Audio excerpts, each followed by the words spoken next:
Subscribe करें सदाम कादरी नाट point को new video देखने के लिए। अस्सलामुअलैकुम वरहमतुल्लाहि वबरकातुहू। अल्हम्दुलिल्लाहि रब्बिल आलमीन वस्सलातु वस्सलामु अला सय्यिदिल मुरसलीन। अम्मा बाद फ़ौज़ बिल्लाहि मिनश शैतानिर रजीम। बिस्मिल्लाहिर रहमानिर रहीम।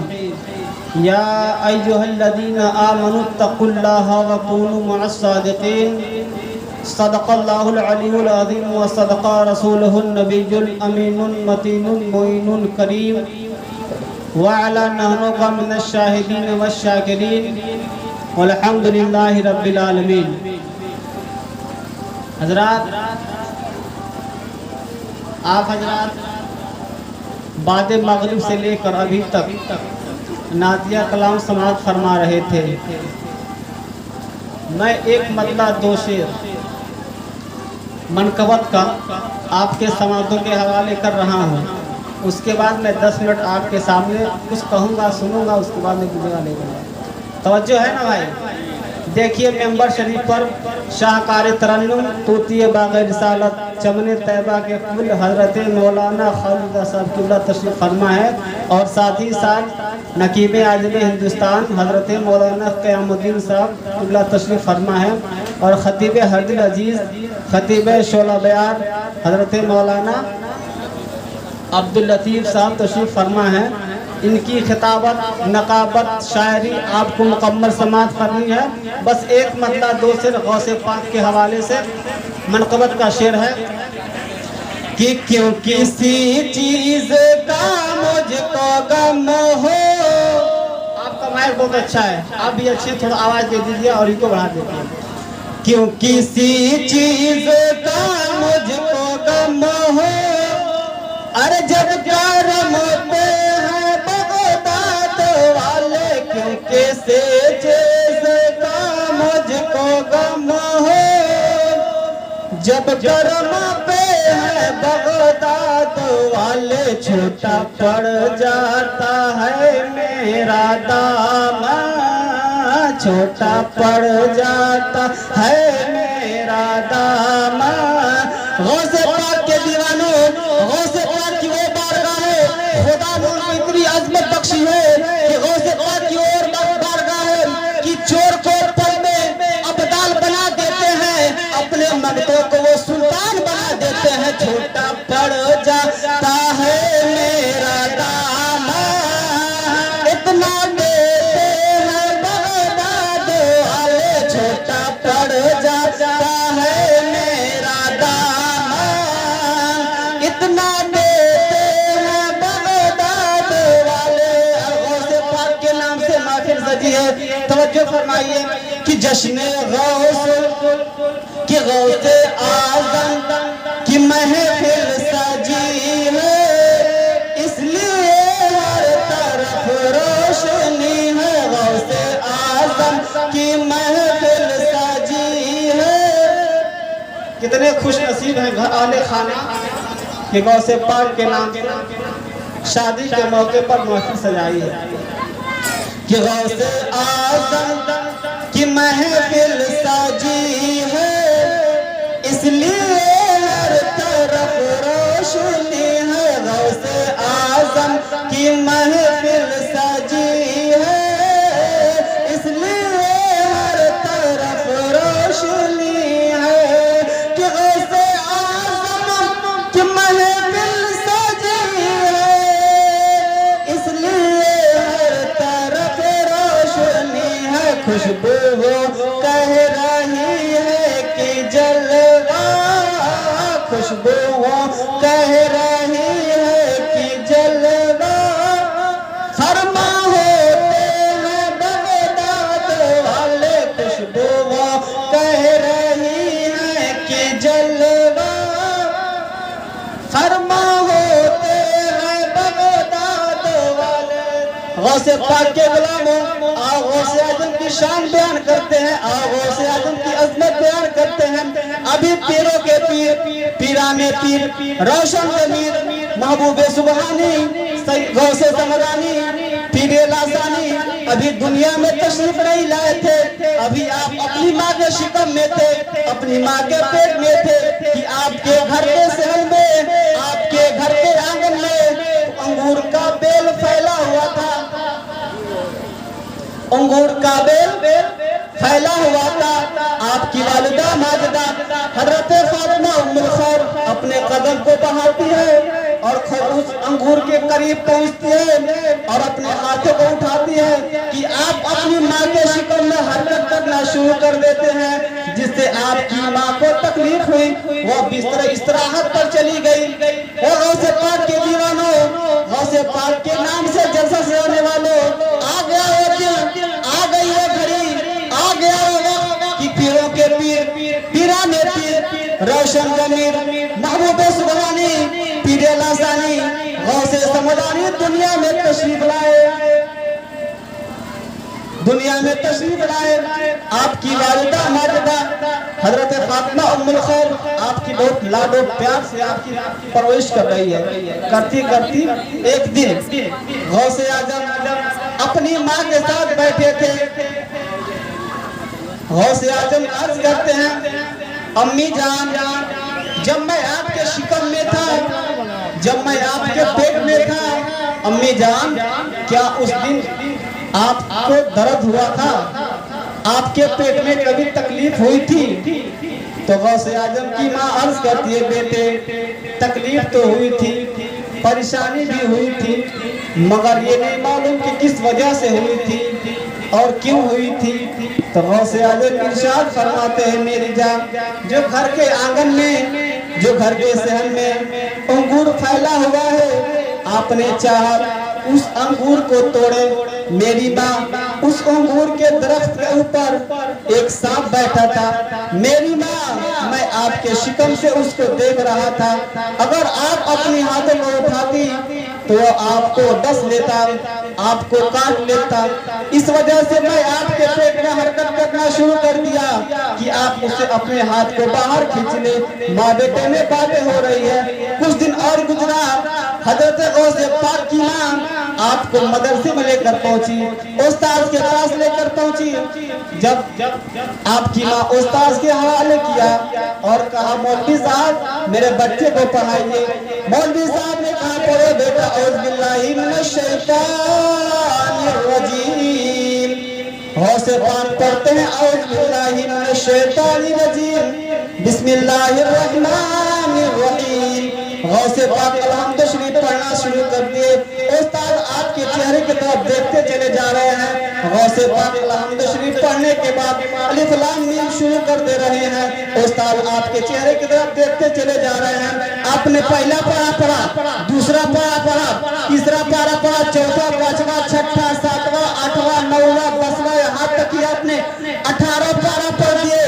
उस्ताद हैरत में पड़ गए, बेटे तुम पढ़ने आए हो कि पढ़ाने आए हो? तुम 18 पर याद कैसे कर लिए?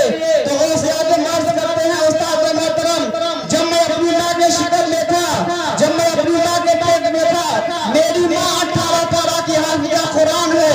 जब मैं अपनी माँ के शिकम में था, मेरी माँ कुरान शरीफ पढ़ती जा रही थी, पढ़ती जा रही थी, मैं याद करता जा रहा था।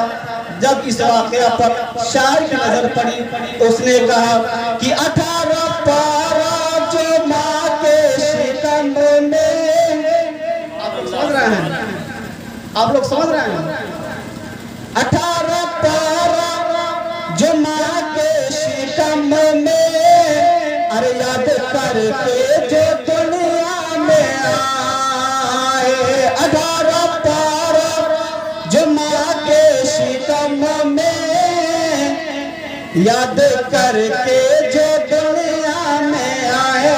इससे सोचो कि क्या शान अपनी, इससे सोचो कि क्या शान अपनी, आप रखते हैं बगदाद वाले। इससे सोचो कि क्या शान अपनी, आप रखते हैं बगदाद वाले। गौसे पाक की मुकद्दस बारगाह है। आपने बगदाद की जामा मस्जिद में नमाज पढ़ा रहे थे। जैसे आप नमाज पढ़ा के निकले, आपका एक दीवाना, आपका एक मस्ताना, आपका एक चाहने वाला आपकी बारगाह में पहुंचा। अर्ज की सरकार, आज आपकी मेरे घर अफ्तार की दावत है। उसके बाद फिर दूसरा पहुंचा, कहा सरकार आज आपकी मेरे घर अफ्तार की दावत है। रमजान शरीफ का महीना चल रहा था। पहला पहुंचा, दूसरा पहुंचा, फिर तीसरा पहुंचा, फिर छठा पहुंचा, फिर कैसे पहुंचते हो गए आज तक कि 1 2 3 4 5 6 7 8 9 10 दीवाने पहुंच गए। अब मोटी गिनती शुरू कर रहा हूँ। 20 30 40 50 60 70 दीवाने पहुंच गए। और सबने अर्ज की सरकार, आज आपकी मेरे घर दावत है। गौसे पाक ने सबकी दावत कबूल कर ली। सुबह फजर बाद जब दीवाने नमाज पढ़ने आए, जब मस्ताने नमाज पढ़ने आए गौसे पाक की जामा मस्जिद में, तो एक ने कहा आज मेरे मुकद्दर का सिकंदर हो गया। दूसरे ने कहा क्या? तो आज पीरों के पीराने पीर रोशन जमीन मेरे घर अफ्तार की दावत में तशरीफ फरमाते। दूसरे ने कहा तुम झूठ बोल रहे हो, गौसे पाक तो मेरे घर आए थे। दोनों में बातें हो रही है। तीसरा शख्स पहुंचा, उसने कहा कैसी बात है? वो दोनों बताने लगे कि ये बोल रहा है कि गौसे पाक मेरे घर आए थे, ये बोल रहा है कि गौसे पाक मेरे घर आए थे। तीसरे ने कहा तुम दोनों झूठ बोल रहे हो, गौसे पाक तो मेरे घर आए थे। ऐसे ही मामला बढ़ता गया। चौथा दीवाना आ गया, पांचवा दीवाना आ गया। आते रहे, अपनी अपनी बात पेश करते रहे, यहाँ तक कि जब 70 दीवाने आ गए और सबने आपस में लड़ना शुरू कर दिया कि गौसे पाक मेरे घर आए थे, गौसे पाक मेरे घर आए थे। यह मुकदमा गौसे पाक के मदरसे में पहुंचा। तालिब इल्मों के सामने तालिब इल्मों ने कहा यह कैसी भीड़ है, यह कैसा हुजूम है? तो सबने कहा यह बोल रहा है कि गौसे पाक मेरे घर आए थे, यह बोल रहा है कि गौसे पाक मेरे घर आए थे। तुम ही बताओ मदरसे के लड़के गौसे पाक शाम में कहाँ थे? सबने कहा कि गौसे पाक तो शाम में यहाँ मदरसे में अफ्तार किए थे। और सबने कहा कि मेरे घर आए थे।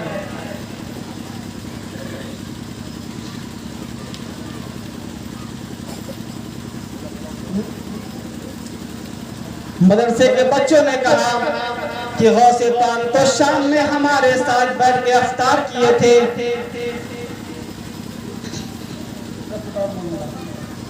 बगदाद की जामा मस्जिद है, पीरों के पीर पीरा में पीर असर की नमाज पढ़ाकर आप दरिया दजला के किनारे टहलने चले।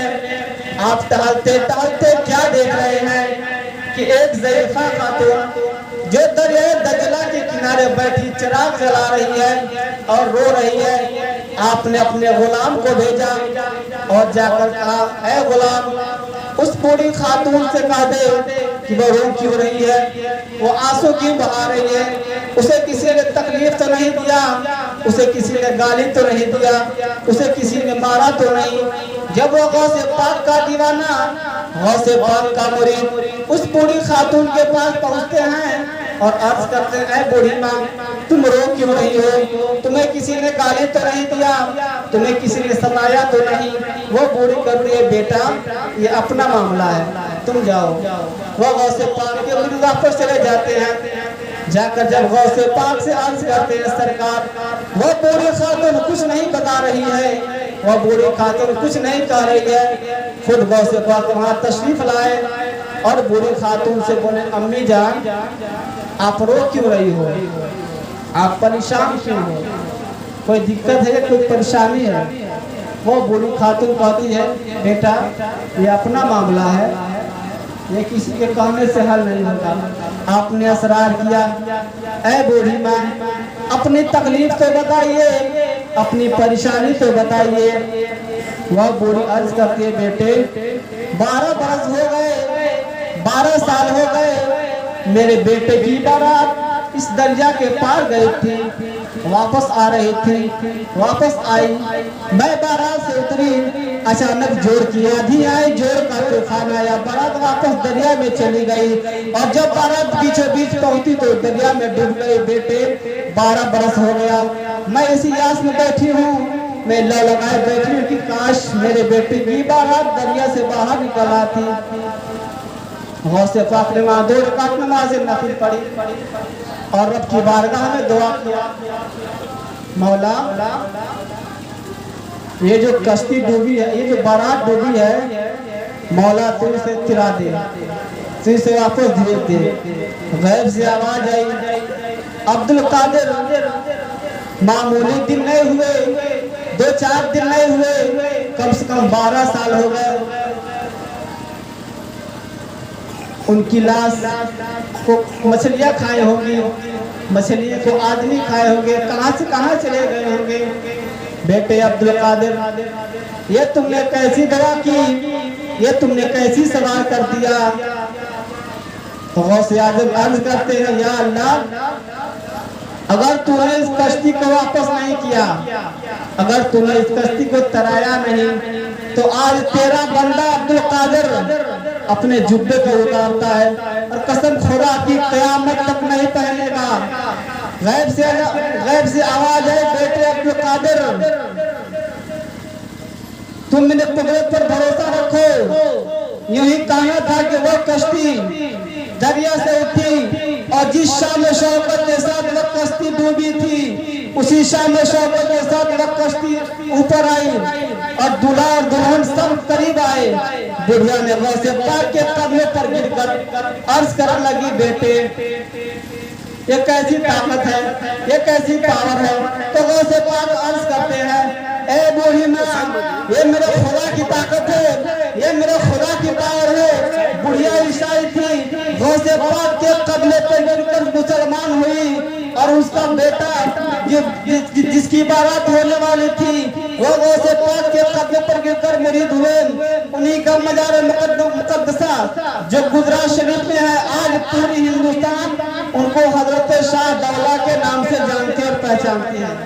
यह गौसे पाक की शान है, यह गौसे पाक का मकाम है, यह गौसे पाक का रुतबा है। मैं अपनी गुफ्तगू को खत्म करता हूँ। मेंबर शरीफ पर उलमा कराम का जम्मे कबीर काफिला मौजूद है। मौला की बारगाह में दुआ है कि हमें कहने में, आपके सुनने में जो कुछ भी गलती, गुस्ताखी, बेअदबी, कोताही हुई है, मौला इसे माफ फरमा कर अपनी बारगाह में कबूल फरमाए। वाखिर दवाना।